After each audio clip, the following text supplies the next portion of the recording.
Good morning, my name is Emily. I am representing Angola, and in this section I will explain you point 1 and point 5 of the workshop. So I will start by the point 5, and these are our methodology and sources. First one, we downloaded the share of employment by sector in 2022 from WDI. We obtained export, imports, and RCI by products from UNTA. We built three charts: RCI ranking, export ranking by product, and import ranking by product. Finally, we compared them bilaterally with a selected partner country, in this case, Slovenia. So, what the RCI is and how it's calculated. RCI is the revealed comparative advantage, that is basically the product in which a country is specialized. How it is calculated? This is the formula in which X represents export. What is our interpretation of that? If RCA is more than 1, the country has a relative comparative advantage in that product. If RCI is less than 1, it doesn't have a relative comparative advantage in the same product that we are analyzing. So, key result: Angola's extreme RCI. As we can see in that chart, our concrete mathematical result is 219.2 in natural abrasive, including diamonds. What does this mean numerically? Applying the definition, the share of abrasives in Angola's exports is 219.2 times the share of abrasives in world trade. In practical terms, this RCI isn't 2 or 20, it's 219.2, which signals extreme dependence on that single product. Now, export ranking. This is our chart of the export ranking by product. So, according to UNCTAD, the dominant sector is mineral, mainly oil.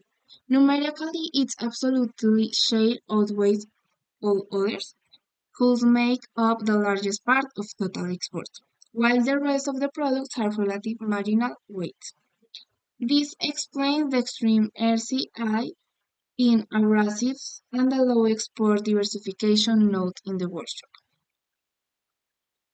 Now, this is our import ranking, that is import led by machinery and transport equipment, as we can see in the chart. Mathematically, this trade pattern is typical of a resource-based economy. It exports raw materials as foods and diamonds, as I mentioned before, and imports capital goods and consumer goods. From a policy perspective, this reflects a high import demand elasticity for capital goods and vulnerability to commodity price shocks. Now, we continue with the analysis with our partner. And as I said at the beginning, our partner is Slovenia. So, this is our first chart, that is export Angola to Slovenia. What is our interpretation of that? Numerically, as you can see in the chart, Angola's exports to Slovenia are practically null.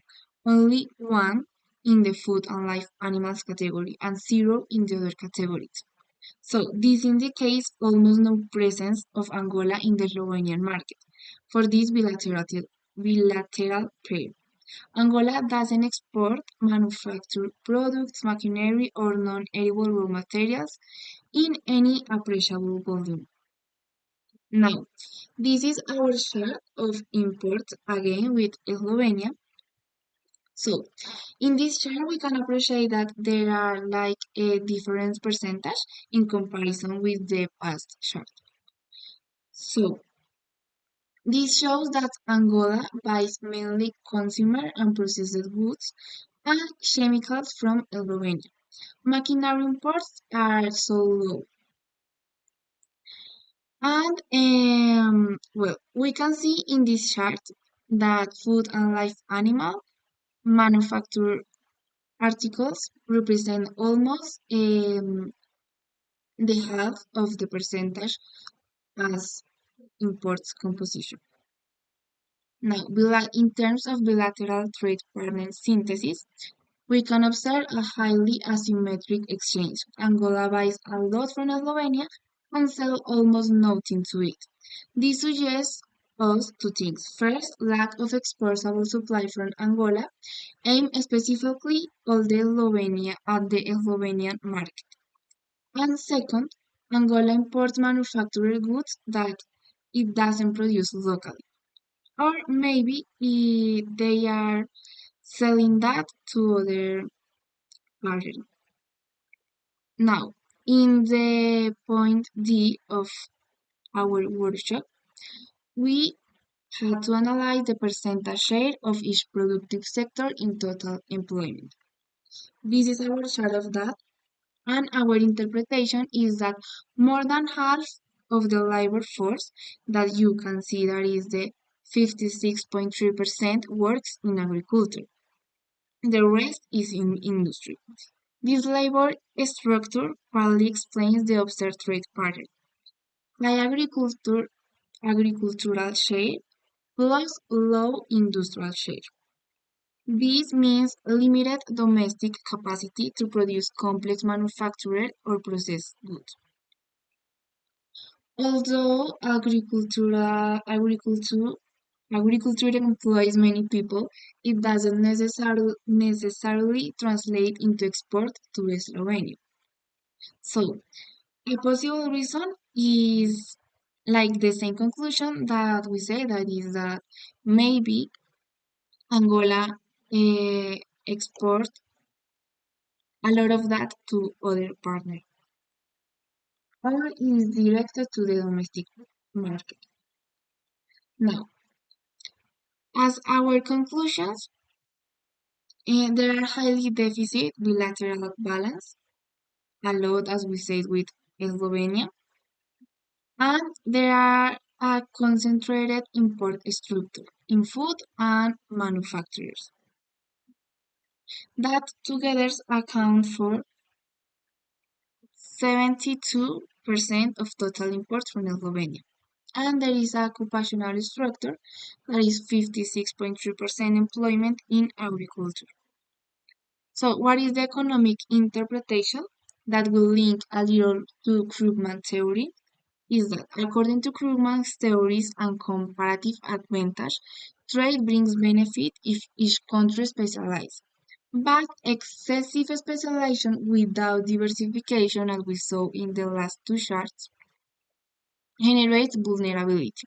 Here, the bilateral evidence shows very low export presence of Angola to Slovenia and dependency of manufactured imports, consistent with an economy with low industrial development. Now, with the point one, we will see the macroeconomic analysis of our country, that is Angola.